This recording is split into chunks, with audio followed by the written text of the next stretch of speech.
Hi there, and welcome to another episode of Titanic Talks. And it is, oh boy, Monday, May 24th. Oh, wow.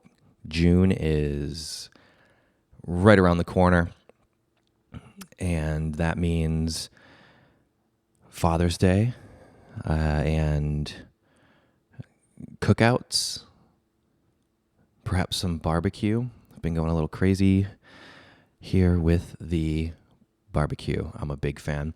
I hope you had a good weekend. How was your weekend? Did you spend time outside? Did you hydrate? Maybe it's warm enough to have a swim. Did you go swimming? I ate pizza and it was good. We have a lens flare going on here. I figured today I would set up another light to bring some more visual integrity to the image. For those of you who are just listening to this, there's a relatively prominent lens flare, an anamorphic lens flare, and I feel like maybe I look like I'm in a Netflix documentary, something like that. I've been playing with lights quite a bit.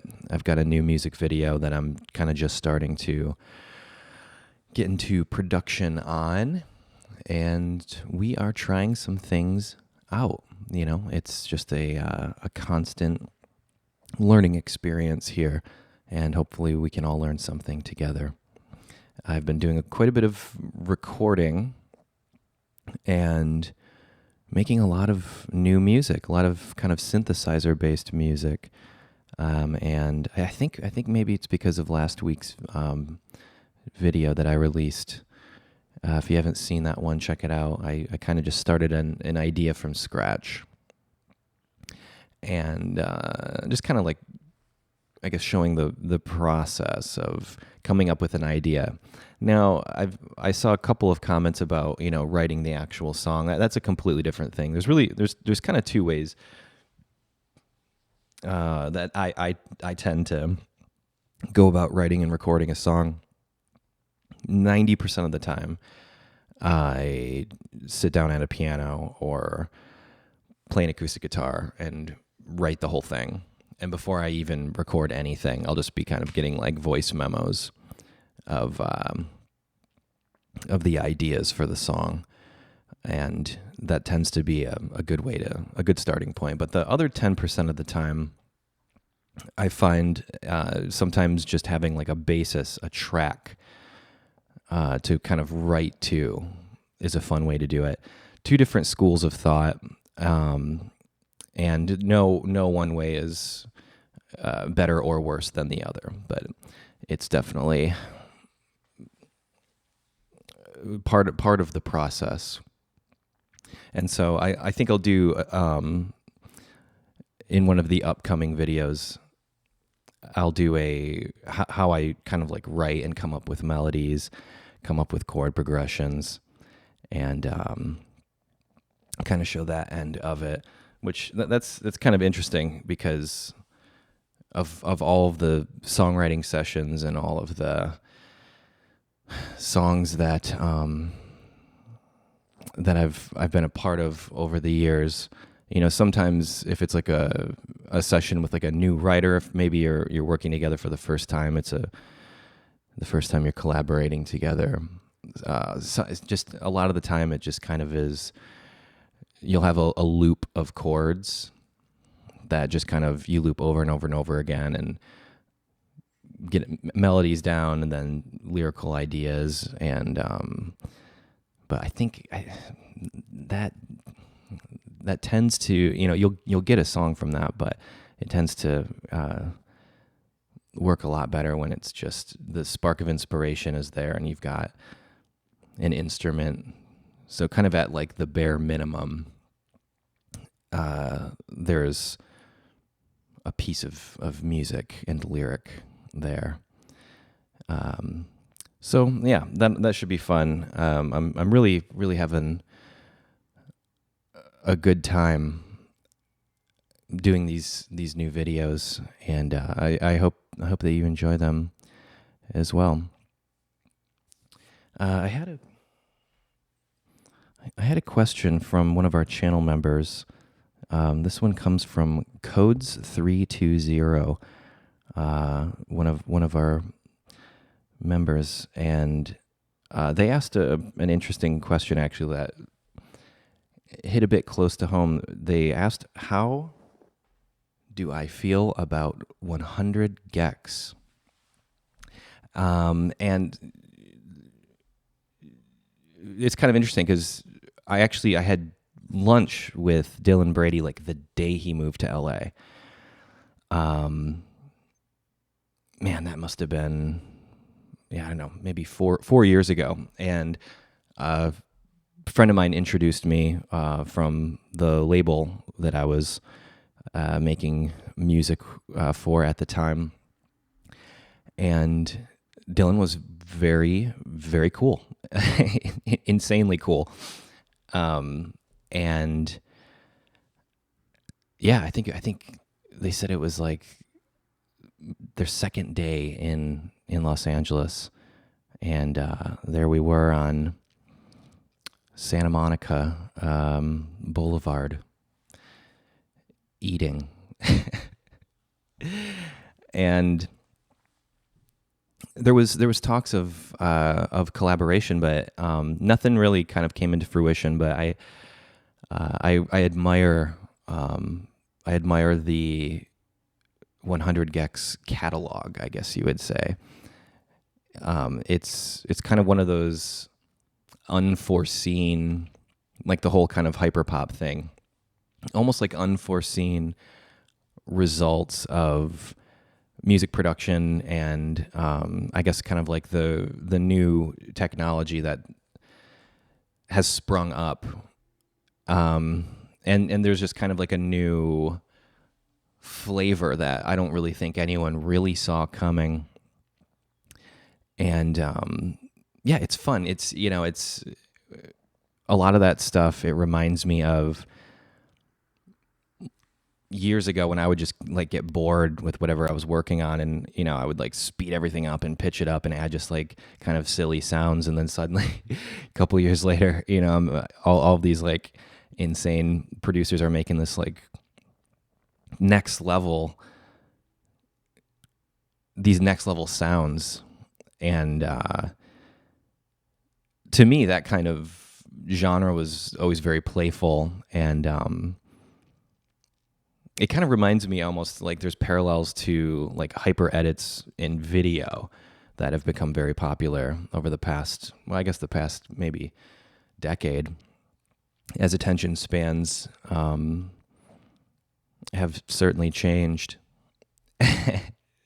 But really cool stuff. I think in that realm, really probably one of the most exciting artists, I think, doing it right now, that's kind of in a similar vein, I would say, is Dorian Electra. Probably over the past like maybe year or two, I would say they're probably who I've been the most excited about, just as far as like pushing boundaries and staying lighthearted and fun. And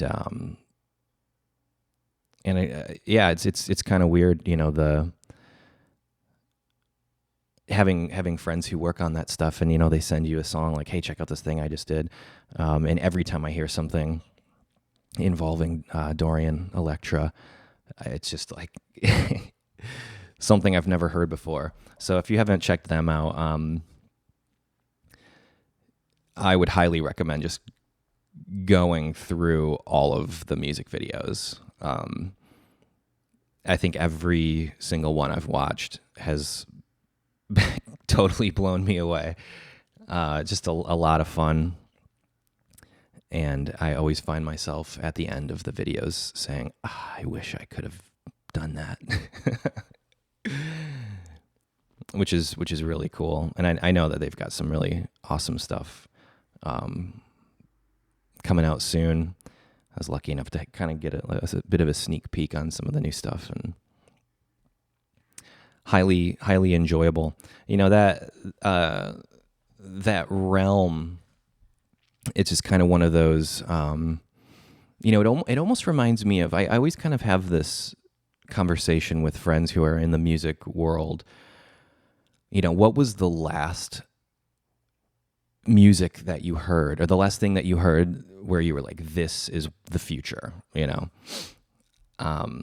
there's been a couple instances of that throughout my life. I remember the first time I heard like dubstep. You have to remember there was a time where that was just like brand new, and it was probably Skrillex, and I remember just hearing that through the big monitors in the studio, and just being like, how is that even possible?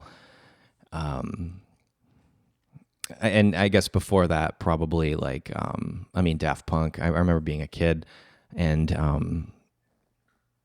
back then, this is before internet video was really a thing. You had to either have like a DVD or a VHS, or watch it on MTV.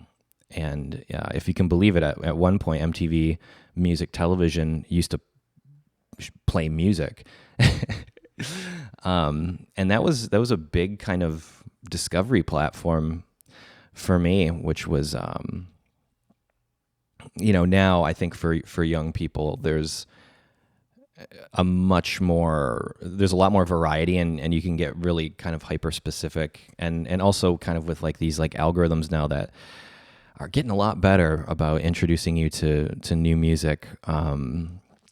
It's a different thing, but I guess maybe one might argue that before the algorithms, the curators were the algorithm, and so you kind of had to like filter through. You had someone who was filtering through for you, which still exists.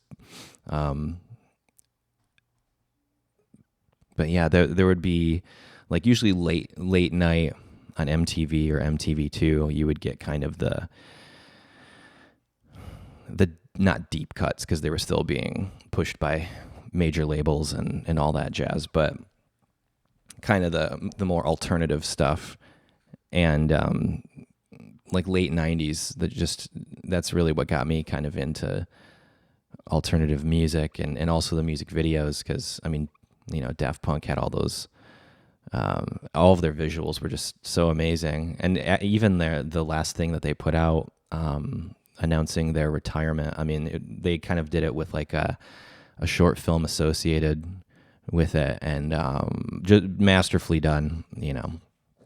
France, and if there's one thing amazing that comes out of France other than the food, dance music. Holy smokes. Is there anyone better? Ooh, I don't know. Sweden, maybe? There's something about Sweden. I remember the first time I went to Sweden, it was just like, oh, this makes a lot of sense. Everything's very design focused, and as someone who I guess arguably has some sort of OCD when it comes to design and visual aesthetic, the entire country was just pretty mind-blowing. And I remember just thinking like, oh, like it's like a giant IKEA, but then I realized, oh no, IKEA is just a representation of Sweden. Because here in the States, we don't really have a whole heck of a lot of Swedish influence, I suppose. I would maybe argue if you were to ask the average American, hey, what do you know about Sweden? They'd probably say IKEA. Could be wrong about that. But incredible music. I don't know what's going on over there. Must be something in the water, but seems like everyone from Sweden is really good at music.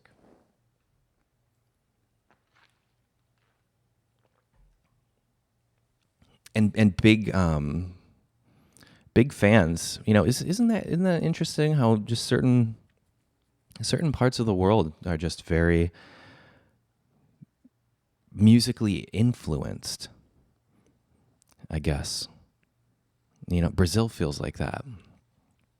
Big supporters of music in Brazil, that's for sure. And Mexico City. Some of the best shows I've ever played were in Mexico City, by far. You get asked that a lot. What was the best show you've ever played? It's like, well, been pretty lucky to have a whole handful of those, but every time I'm down there, it's just awesome people, awesome food. I mean, what an awesome city Mexico City is. Really excited to get back. There was one in particular there, though.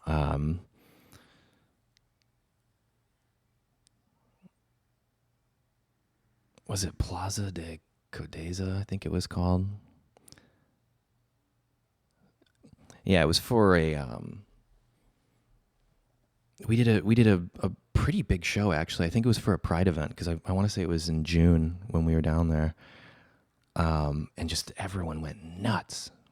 It was just so cool. You don't forget that, when you're in that. Really, that's something I'm very excited to have kind of back in life, just like those events where there's just a lot of energy and people, and everyone's having a good time. And, we all kind of had like a year void of that. And I think it's had a pretty profound effect, because those moments or those nights that are just so much fun and so much positive energy, you feel them later too. Those memories that you have,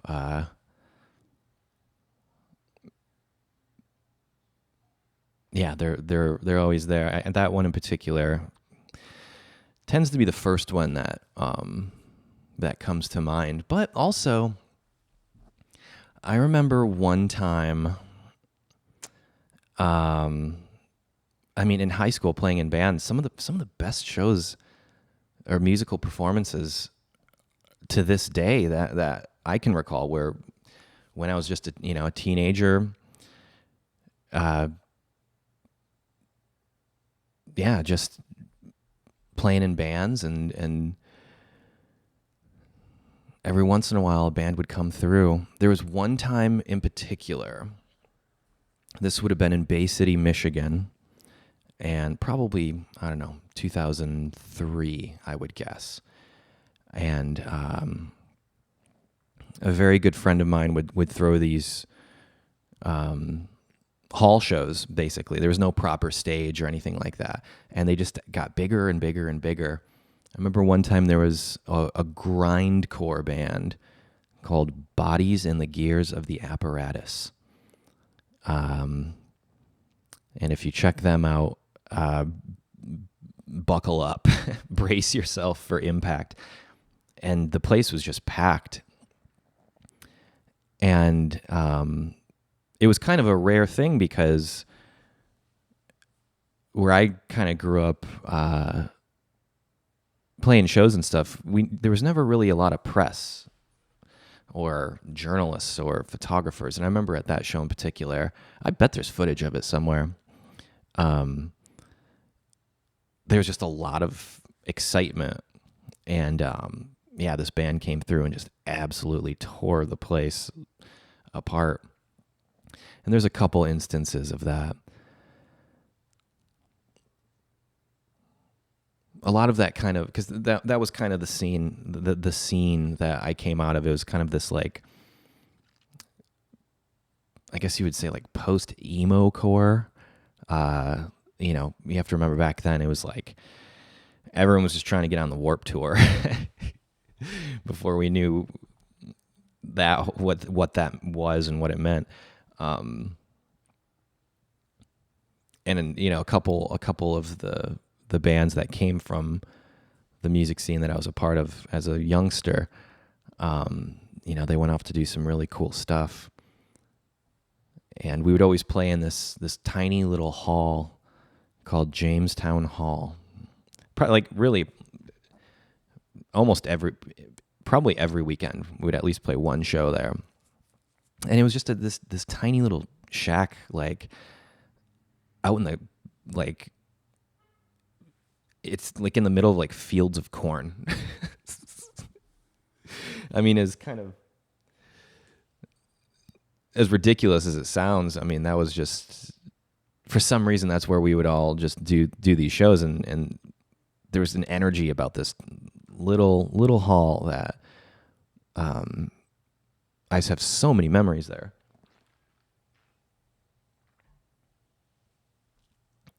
And there was one show,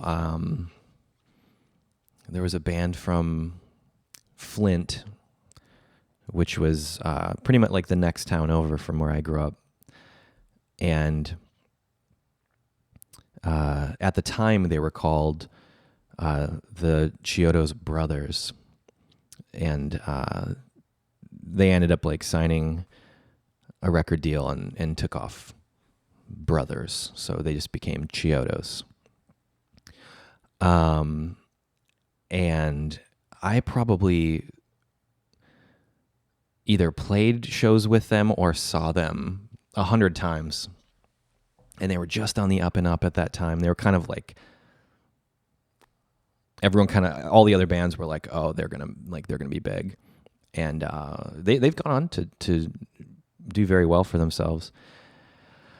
But I remember one time they played this show, and it was just, you could feel the energy of, you know, we were very excited that there was like a couple bands, hometown bands that everyone got behind and supported, and we would, you know, buy their CDs and their merch and just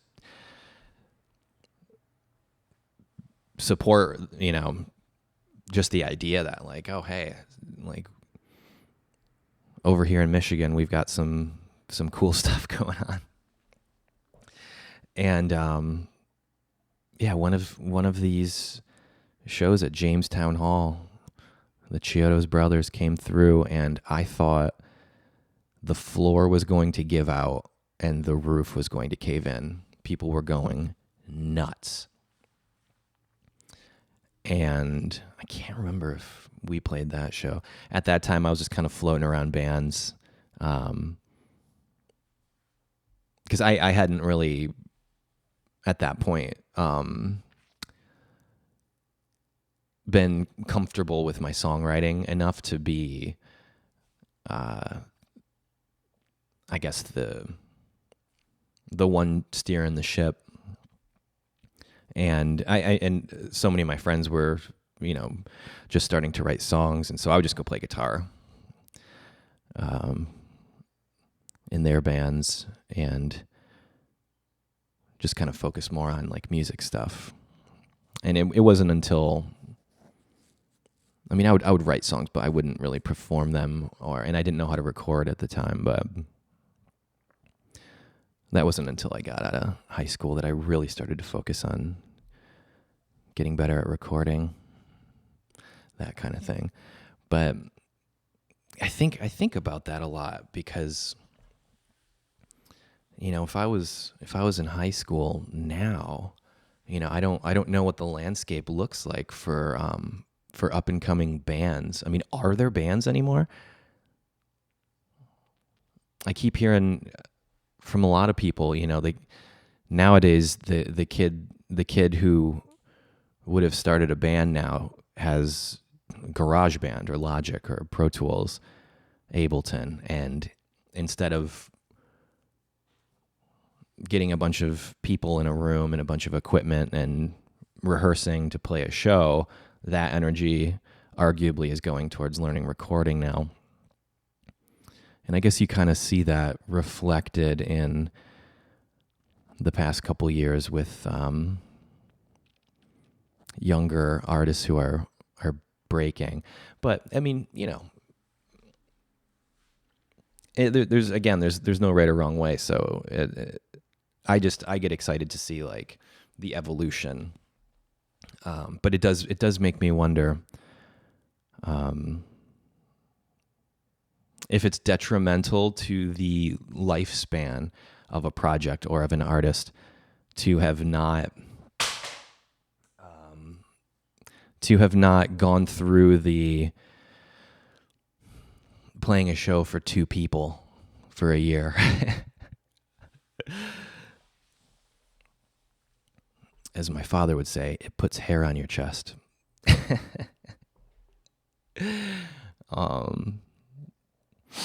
Because now, I mean, it's hilarious. You see so much of this, like someone records a song, they put it out, it goes viral. A week later, they're signed, and then a month later, they're performing on Saturday Night Live or something. Or you see these first kind of performances, and you can almost feel the. I mean, I've seen it personally so many times where it's just like all this energy happens at once, and it's like, oh yeah, hey, by the way, now you have to be able to perform it on stage. And there's being on stage performing, it's like riding a bike. You have to kind of fall off the bike before you understand how, momentum and gravity works.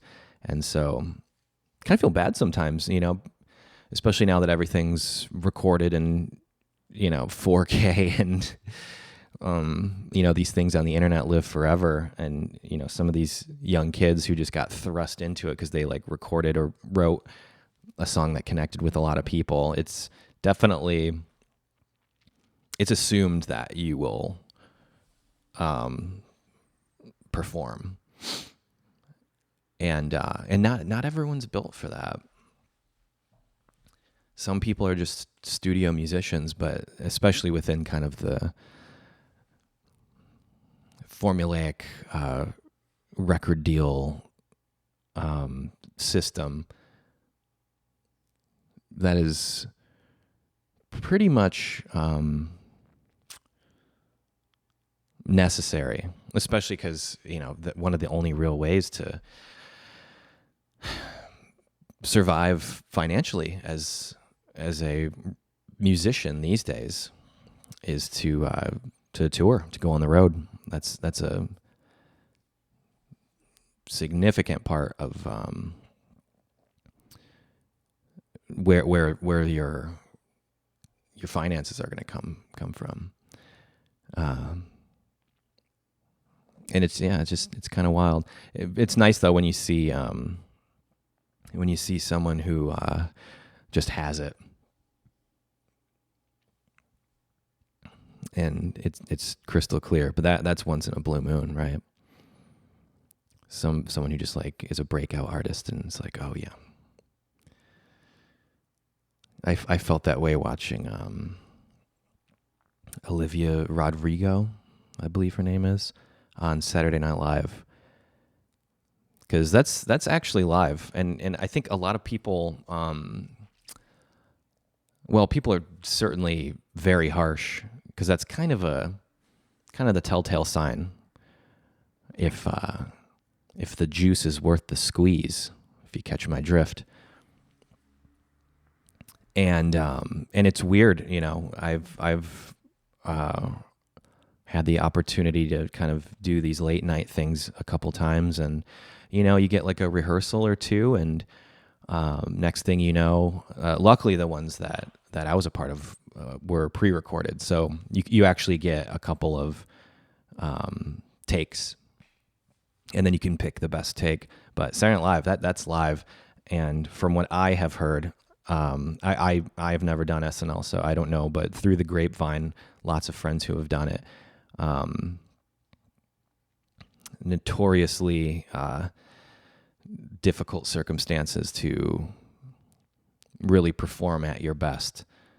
And those studios are much smaller. When you get in there, you kind of look around, you're like, wow, the ceiling's pretty low. But I think that Olivia did a very, very good job, and I was very impressed by that performance. But you could also kind of tell, it's like, oh, it seems like this person has some experience, and I don't know the whole story, but I believe that they have been in entertainment to some degree for a while, and it's very helpful. Very, very helpful. It's a weird thing, especially if you have a full band. Figuring out how microphones work. Even the little things, make sure the mic isn't pointed straight at the cymbals if you're the singer, and dealing with feedback and all that stuff. Or it's just the onstage experience is very, very tricky. And these days now, it's almost like there's, in a way, kind of more pressure. You always hear about the bands. Usually it's like rock and roll bands. They're like, oh, we don't play to a click. We don't play to tracks. And it's kind of like in the 70s when bands, rock bands would, on the album, they would put no synthesizers were used in this recording. Which is pretty hilarious, actually, because one could argue that some of the best rock and roll music in the world involves the use of synthesizers. But at the time, I think that was the technology at the time, and the purists, I suppose, maybe felt threatened in some way, or the robots are taking over. I guess you'd probably think that if you saw Kraftwerk for the first time and they're just on stage, like literally saying "We are the robots," but looking like robots, and I think if you're like a traditional rocker, that might be seen as a threat to your existence. But I've always kind of looked at it as like it's all cohesive, and it's about how you implement it. And so I liked playing to click tracks, but I come from like a recording background, and so I like having a metronome because I like to practice with a metronome. And I guess you could say that could contribute to a somewhat robotic performance. And after you've been playing almost every night for a month or more, the same songs, you kind of start to feel like, okay.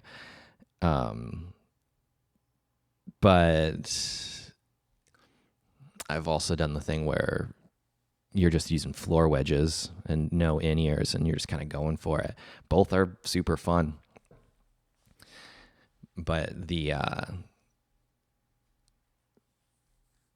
especially in kind of the top 40 pop-ish music, that's all you always see them with the in-ear monitors, and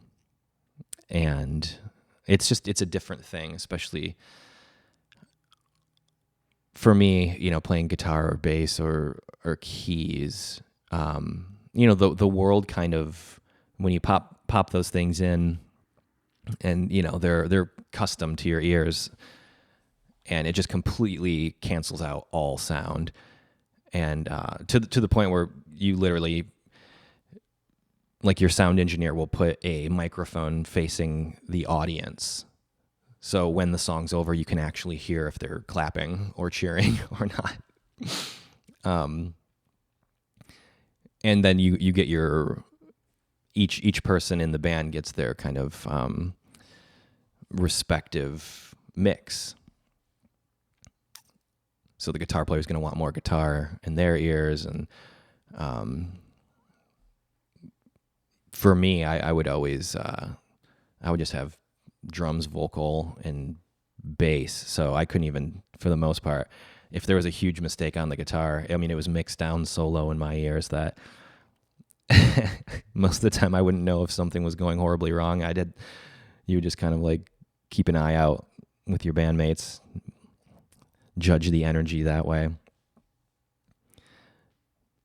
But the technology, I mean, it really is, it's pretty insane these days. I really can't even really imagine playing like a full set without having that in-ear mix now.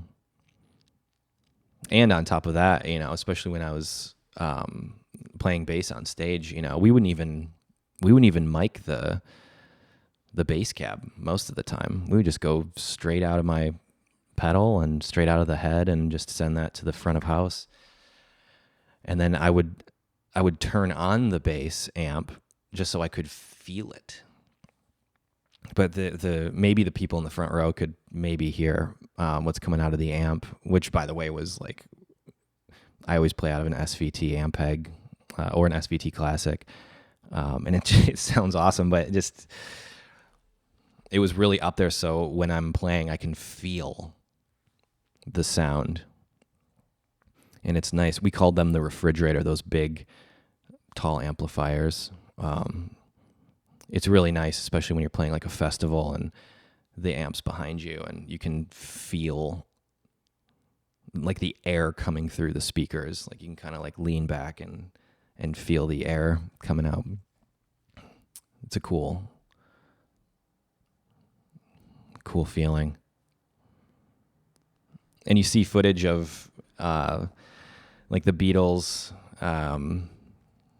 was it at Wembley, the classic one where you know, they couldn't hear a thing that they were doing, and just you got to struggle through it. And that's back, what was that, like 64 or something like that? Like, oh man.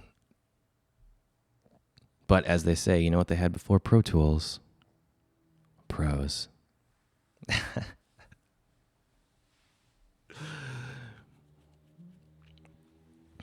It kind of blows me away that like Ringo and Paul are still alive. I mean, the amount of, you always hear, I've always heard in kind of like interviews or conversations with artists that I love, you know, like if you could talk to any of the Beatles, who would you talk to? You know, dead or alive. And it's like, wow, like Paul McCartney is just kind of, he's still putting music out, good, really good music too. And I mean, just can you imagine the stories he has? I'm really excited about, I just saw a little late to the game, I guess it was announced like a month ago, but they made a documentary that's coming out next month about the group Sparks. And if you are unfamiliar with Sparks, I wish I was you so you could watch and experience them for the first time. A good starting point would be This Town Ain't Big Enough for the Both of Us. What's the official title of that? I think that's what the official title is. There's just like a classic performance of them playing that. And in the trailer, someone said, if you haven't heard of Sparks, they're your favorite band's favorite band. I thought that was really cool. Kind of reminded me of what Brian Eno said about the Velvet Underground.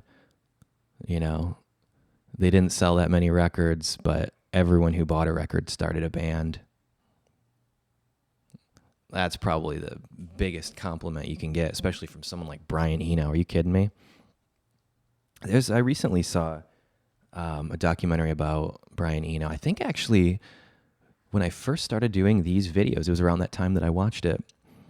And that just, sparked a whole, probably my fourth or fifth wave of loving Brian Eno and just being amazed by him.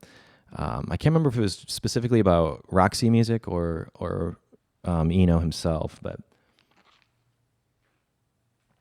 what a character. Talk about thinking outside the box. Good golly.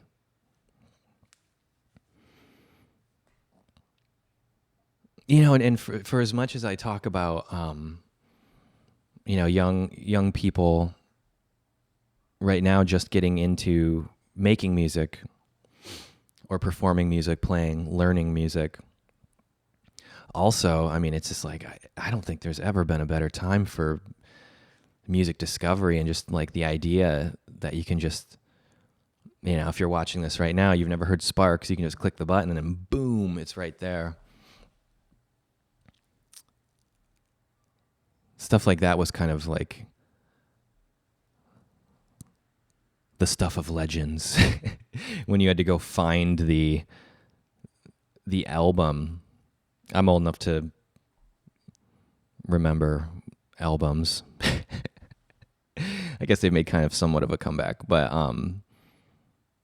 sometimes a lot of these recordings they never had like a digital release or a CD release.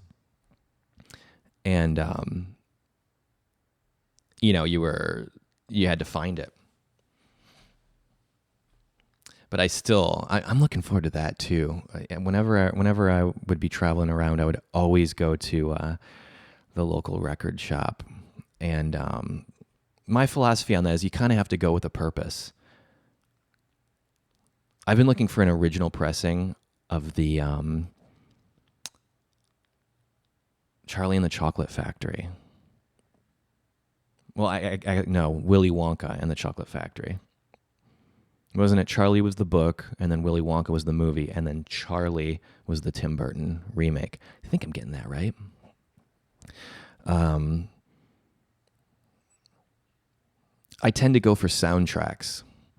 That's my, over the years, my vinyl collection has primarily consisted of soundtracks.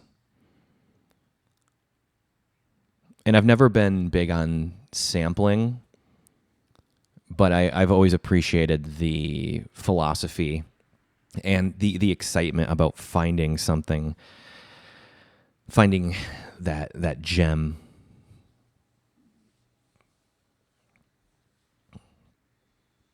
And there's something so cool about just like the artwork being that big. We have a whole generation now of people who only associate album artwork with a tiny little thumbnail. It used to be something you could put on your wall. And so much thought and like graphic design went into some of the classic album covers. There's been definitely like a somewhat of a revival of that, which I think is super cool and makes me want to get asked a lot of questions if I'm ever going to release physicals on my solo work. I've never released physicals. And I would like to. Now that it's kind of it's at a point now, especially where I know enough like mastering engineers where I could have them remastered for vinyl. Because that's the thing. As someone who didn't go to school for this stuff, I learned on my own, self-taught as far as like recording. Well, pretty much everything self-taught. But I used to really mix way too loud. I didn't understand that the red lights on your recording devices means bad. I mean, I thought it sounded cool, but when it comes to like mastering,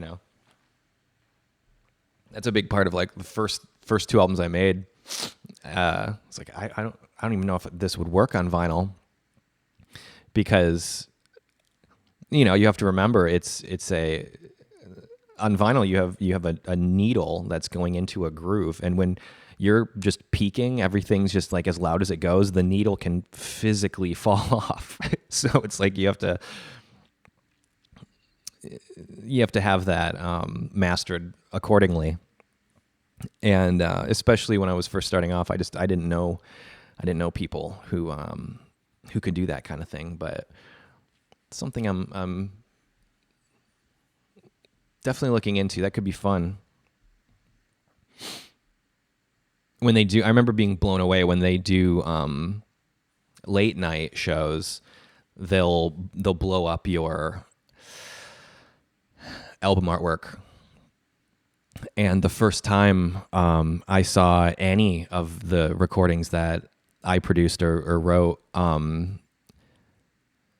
it was on the late night shows. And, beforehand, they'll have it like ready to go on the host's like desk, and you can kind of go around and like take your photos on the set and stuff. And I remember just thinking that was so cool, because I tend to make the artwork on the stuff that I work on, and just like holding it and being like, oh, this is what it would look like if it was an album. And I remember the first time I got a test pressing of music that I worked on, and that was a trip. Like putting the needle down on a song that like you wrote and recorded, produced, and here it was on a vinyl. That was just like, cool. That to me was way cooler than hearing something on the radio for the first time. It's kind of those moments, it's like in that movie, That Thing You Do, like they hear the song on the radio and there's the big scene, everyone's like celebrating. And I guess back then, before the internet, that was a much bigger deal. Nowadays, it's just like, oh, I got put on this huge playlist. Sweet. Boy, how the times have changed, even since I started. Good Lord. I mean, so much has changed, the entire landscape. And, it's always evolving. Looks like I can hear the rain. I don't know if anything makes me happier than a nice rainy day. I went so long without hearing rain.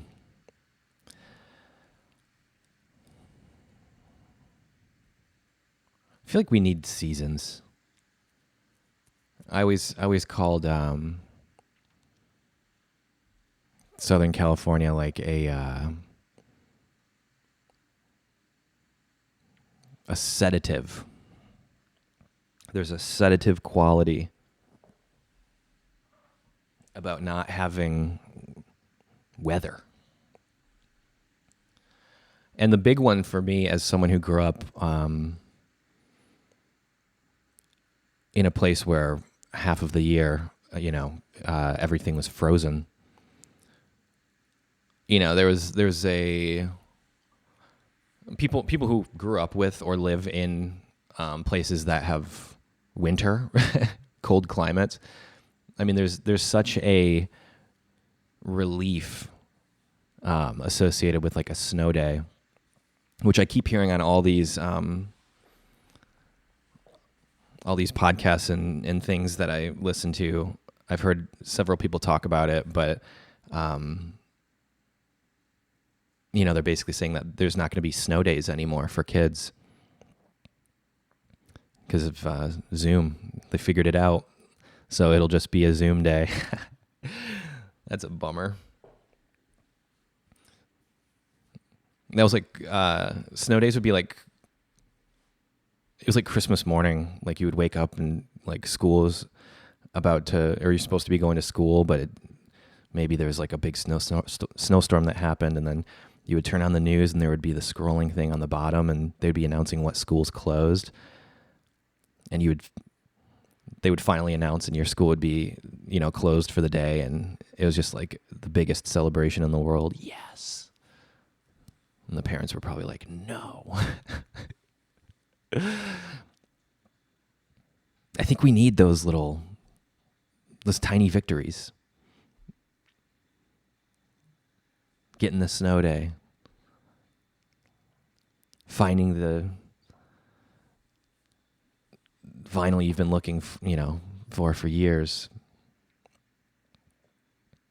Those little things. It's just, makes life awesome. It's the cherry on top. Movie recommendation of the week. Well, I guess we kind of already talked about a few different things.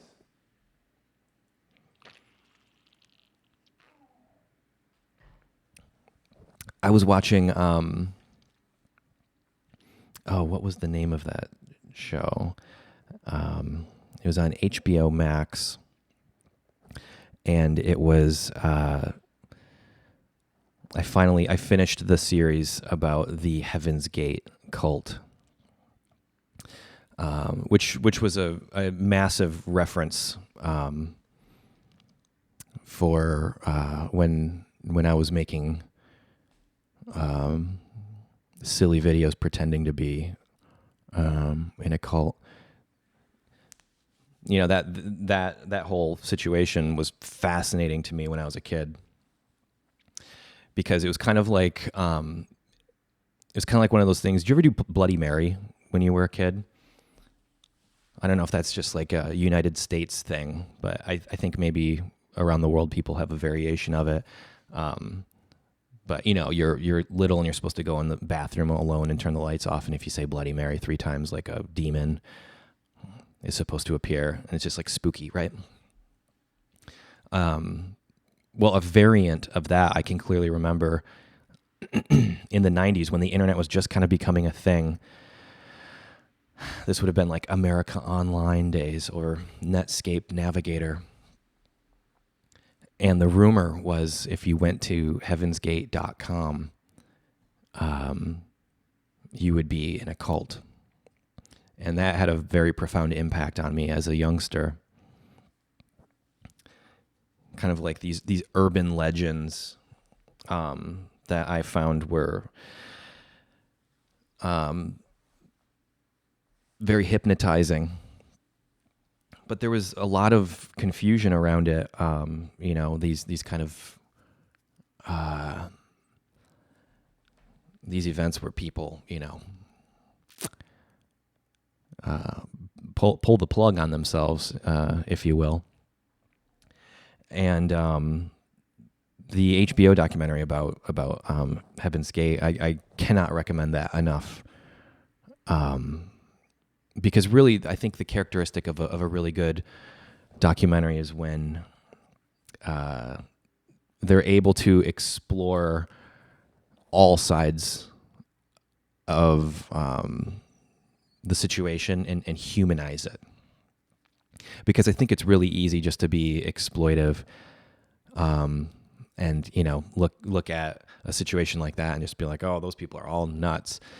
But then you kind of get a couple episodes in, or you're watching more, and you're like, oh, I can see, like, that's not my thing, but I can see why someone would be compelled to, maybe follow a charismatic leader like that, because we do tend to worship idols. And,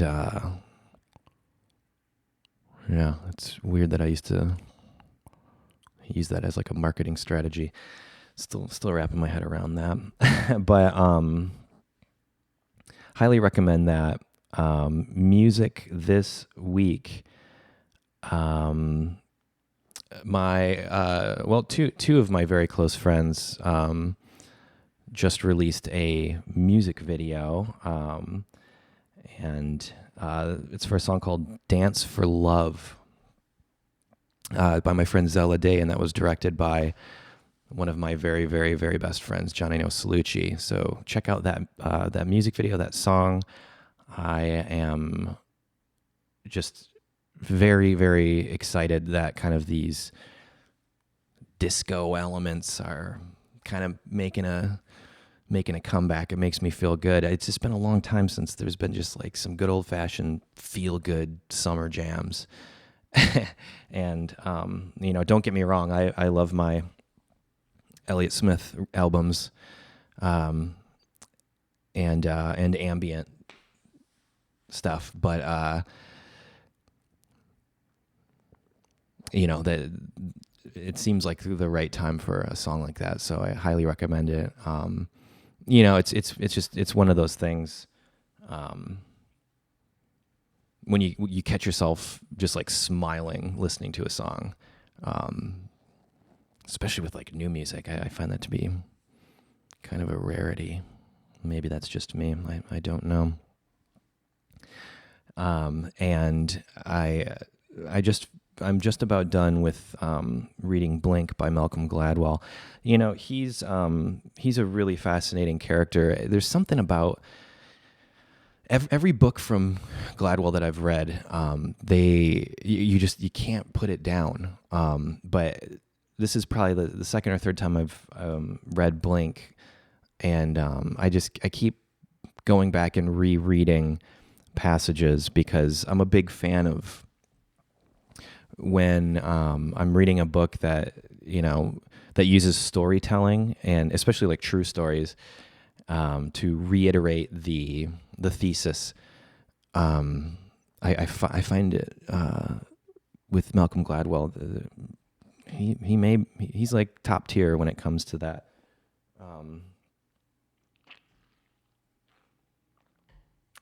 And then after that, I'm gonna reread The Tipping Point. I think sometimes, really, with all the great books or movies and music, depending on where you're at in life, they can have a different impact. Ooh, thunder. They can have a different impact or influence, and I feel with really the kind of point I'm at with my creative work. It does feel kind of like it's at an interesting tipping point. I'm ramping up with my next single that I'm releasing, and the music video for it. And it feels good. I've been wanting to put this one out, for quite some time, and it seems to be, from everyone that I've shown it to, it's a crowd favorite by far. So that should be fun. And then this week, I believe Wednesday or Thursday, it'll probably be out Wednesday. I'm going to start doing a deep dive into getting sounds, how I come up with sounds. And I'd be interested to hear from you on the things that I've worked on. What sounds are you the most interested in figuring out or seeing how it's made? Because there's a couple of instances, and really I like to kind of have a through line with the new videos that I'm doing, and kind of the thesis of that, of this next one is pretty funny, actually. I like to have a little insight into the philosophy behind the creative process, which I am no expert on. I am completely self-taught and still truly feel like I have no idea what I'm doing. But the things that I do know how to do, I think could probably be helpful for someone who's interested in the world of recording and movie making. And someone else had commented too. They said they were interested in maybe seeing a little bit more about editing and doing like either motion graphics or compositing, special effects or visual effects. And it's one of those things. I've been doing it for so long, and I didn't realize that people might be interested in seeing how that's done. So I'm gonna do one also about the space scene. Someone asked me how I did the compositing, and if I used a green screen and all that. And it's actually really funny how I did that. Really, really funny. And I like for those videos to be lighthearted and enjoyable, and I hope you like them. And so that'll be another one that I do, and I'm just gonna kind of keep doing them. I'll do one a week probably, and hey, maybe if I make more than one a week, I'll release more than one, because we're just flying by the seat of our pants here, aren't we? I love it. Really looking forward to this week. Really, really cool stuff going on, and man, yeah, just the creative juices are flowing. So thank you for being here. Thank you for watching. And thank you for the subscribing, the thumbs upping, the commenting. All of that stuff is helping more people see these, and it puts a good old-fashioned smile on my face. So I appreciate that. And as always, channel members, you know how it is. Friday, we're gonna have another hour long, just thinking about things and talking about things and telling jokes. So if you want to become a channel member, just got to hit the join button.